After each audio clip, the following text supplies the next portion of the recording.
In Caves National Monument over the weekend. So in our 12 Talkback Online poll question, we asked if you believe the big furry creature really exists. And look, this is a close one. 52% of you believe Bigfoot exists. 47% of you. It's not a myth. It's not a legend. It's real.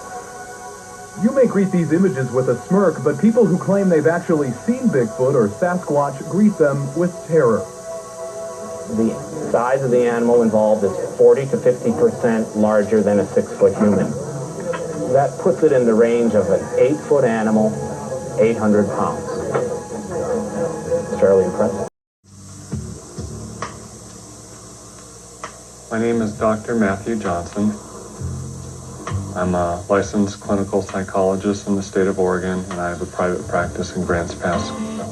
My wife lived in Alaska for 24 years. I lived there for 20 years. We've been in the outdoors a lot, fishing, camping, hiking. I did some hunting.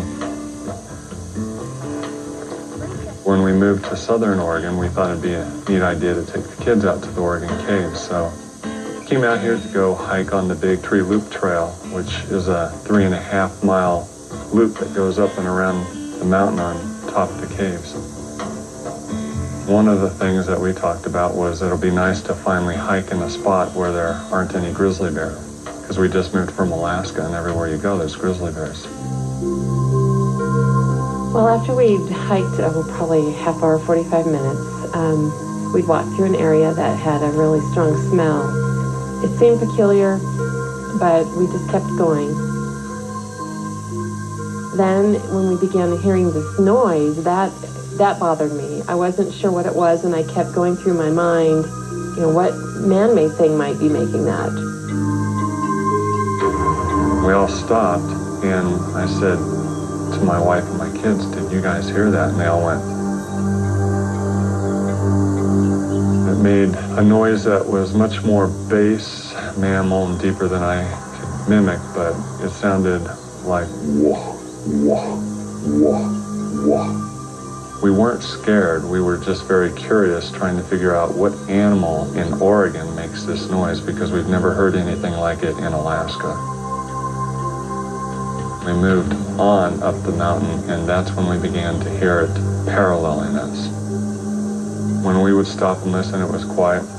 When we'd walk, then it would make noise. Nothing I really was familiar with would answer the question of what was it? What were we hearing? And it did follow us. It seemed to be coming along the trail beside us.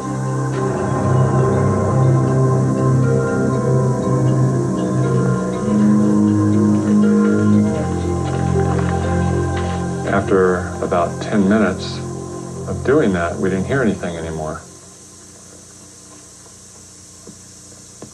And the kids decided to take a little break from the hiking, and my wife was watching them, and we weren't hearing anything, smelling anything.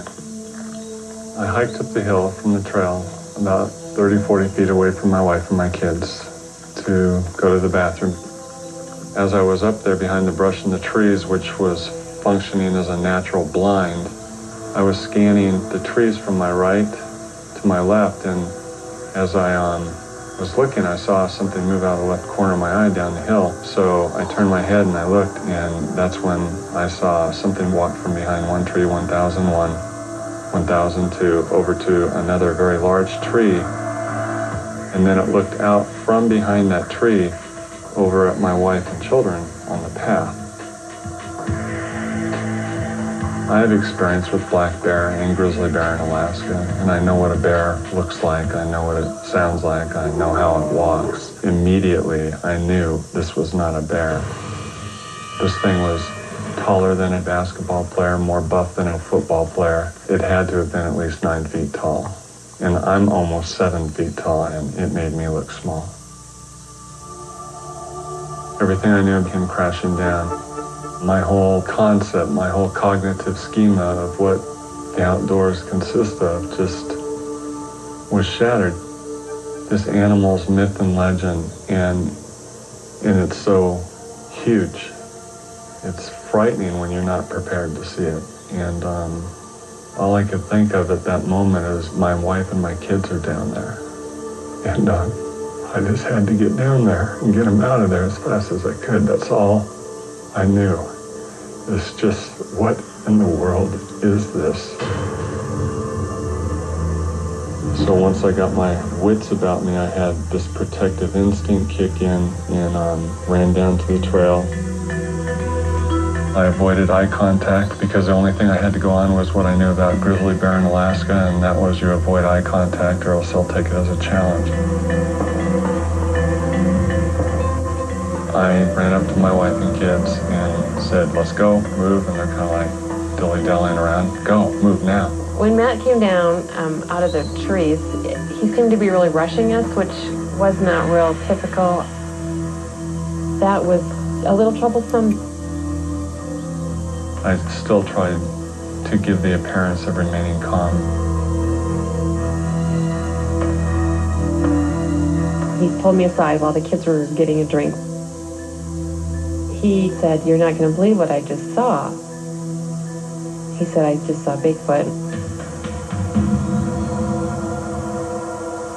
And I said, "I believe you." Everything that we've been hearing and smelling sort of added up to something, and it made sense to me. I said that you take the kids up ahead of me for about 75 feet and I'll follow you from behind. And if anything comes up from behind or from the side, I'll run interference. We just kept looking over our shoulder, and every little thing we heard, we were afraid that it was, still following us.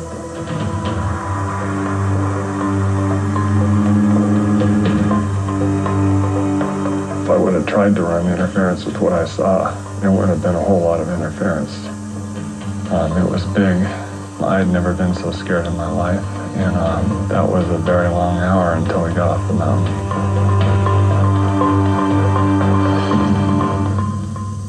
Before my family's encounter, I knew very little about Bigfoot. Matter of fact, I would have labeled myself a skeptic. You'd be surprised at how many people actually do believe, but just aren't willing to talk about it. Somewhere in the monument's 480 acres is where the creature is said to be hiding out. What better place to begin investigating this mysterious legend? Perhaps the cave's chilly temperatures and damp air are the perfect environment for the hairy Sasquatch. We get some questions about them periodically. It's about Sasquatch. We typically refer them to our resource manager, John Roth, or else the superintendent, Craig Ackerman. We're not allowed to answer questions about Sasquatch. Say your name and spell it for me. My name is John Roth, R-O-T-H, and I work for the National Park Service at Oregon Caves National Monument for the last 14 years.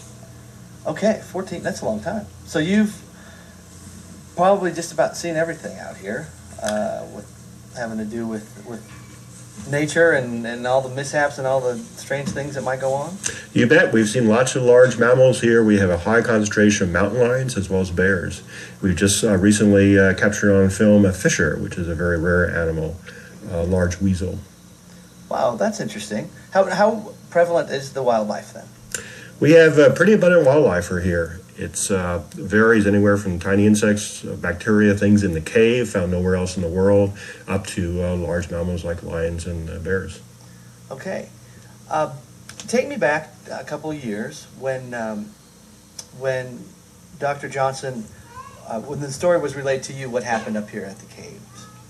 I got a report of a Bigfoot sighting by a visitor to the monument. I went up to investigate, as we do for any sightings of potentially large mammals, animals that might possibly interact with people. For example, if we'd had a sighting of a mountain lion, we would have gone up to make sure that a kill was not too close to a trail, and which would increase the possibility of a human-animal interaction. Okay, excellent. What were your first impressions when you contacted Dr. Johnson? My first impressions on contacting Matthew Johnson was that he was a very credible person, that I very quickly realized that he was telling the truth, that what he described, he was not making up. I've done other interviews with other research on actually things like little people, and I get the same thing, that people who see these things are, for the most part, some exception of course, are very credible. They're not making these things up, and I'm pretty certain also they're not hallucinations. They don't fit in the classic patterns of what produces those sort of things. These people are very reliable. Tell me about the hoax side of it. Do you get people up here trying to fool you at all? We've never had any hoaxes perpetuated, to my knowledge, in the monument itself. Well, obviously, I've heard, like many others, of people doing that. But what's very interesting about that whole business is to have an hoax that would happen for 50 years all over the Pacific Northwest, a variety of different tracks and so on, is just about as preposterous as anything else. Talk to Bill for a minute. Now, we've spent the day with Bill on the trail several hours earlier. He is an impressive... to death with him, right?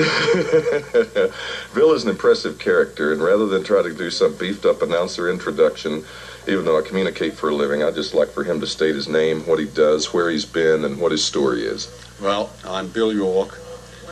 Actually, I have a PhD in wildlife biology, but I don't call myself doctor. That to me is only a medical man, somebody who comes along with a sharp knife or a needle. I am semi-retired. I fiddle about at a little business, but mainly I've been a professional hunter and a game warden in Africa for most of my life. I'll be darned. Gorgeous area, Dr. Johnson. Lucky, lucky, lucky. I'll trade my Dallas, Texas in for this anytime.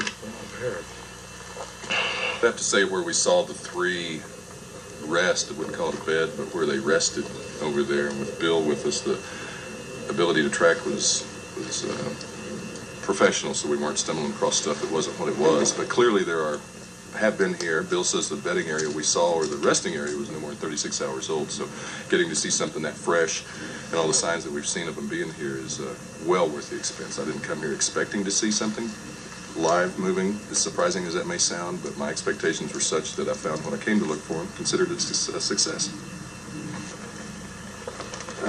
I came up here basically as a skeptic. I don't mind telling you now, Matt. Is that okay? Yeah. I came along here basically as a skeptic with some knowledge of large primates. So I'm basically looking for evidence of large primates being in the area or having been in the area. Much to my surprise, I found masses of evidence that is so equivocal, that is so typical of what you would expect of large primates in this area. Tracks, bedding areas, 1, 2 little feeding areas, the 3 squatting areas that you mentioned earlier, Bill. So to me, it's been a terrific experience. It's removed my skepticism. I never got a chance to actually see a creature, but then I didn't expect it. I didn't come here looking for Bigfoot. I personally only came here looking for evidence that would suggest that Bigfoot indeed exists and indeed exists in this area. Matt saw one, so I don't doubt their existence. I was kind of skeptical that they would still be up in this area at this time of the year. I thought they'd be farther down. Evidence suggests that they have moved mainly farther down. But this morning, Matt and I saw some evidence which suggests that they could have even been here last night. Some of that evidence is of last night. So what I've got out of it is, heck, I'm going to come back into this general area many, many, many more times, and I have no doubt that one day I'll be fortunate, like Matt was, and actually see Bigfoot. Dr. William York, a wildlife biologist, believes recent evidence of a forest bed indicates it was made by a creature other than a four-legged animal. The bedding area was just down there, and there were 3 of them. There was one that I estimated to be about 10 feet, because you could see the shape of a form that had been lying down, and you could see places where branches had been broken off and turned into a kind of bedding material.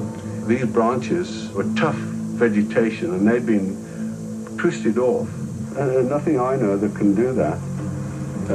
Certainly not a bear. You have to have opposable thumbs to be able to grip tight enough to twist and pull. Tell me when you first became aware of the Bigfoot, I'm calling it a phenomenon, I know that Well, I've always been interested in cryptozoology, and many years ago, more years than I care to remember, I met a Belgian professor, Bernard Hevelman, who'd written a book called On the Track of Unknown Animals. And one of the chapters in the book was about Sasquatch in North America. That was probably about 1952 or something like that I read the book. And I was vaguely interested in it. I was more interested in other creatures in Africa, or other cryptozoology animals in Africa. But I had this minor interest in Bigfoot. Then when I came to America, when I first moved to Oregon, in fact, I was director of wildlife for Wildlife Safari near Roseburg. And I was approached by a man who lived in Roseburg and said that he'd heard Bigfoot the night before on Mount Nebo, and would I go with him to check it out? So I went and checked. I didn't find anything at all on Mount Nebo, but it sparked my interest. I went up there 2 or 3 times. And I concluded, quite wrongly, that the Bigfoot probably didn't exist because I couldn't see how there was a sufficient food supply throughout the winter for him.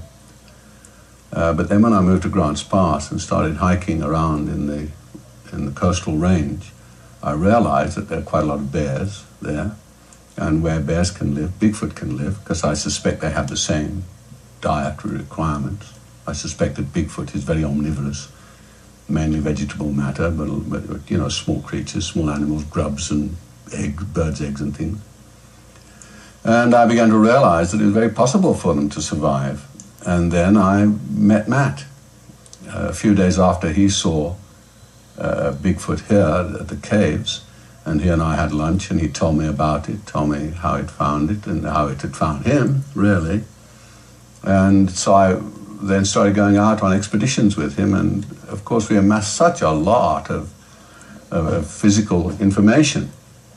And although I have not seen a Bigfoot myself, I've heard them. I've heard Bigfoot several times.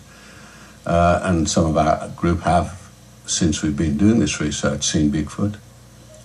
So you can say until I've actually seen one myself, maybe I'm not 100% convinced. But I'm pretty close to 99%.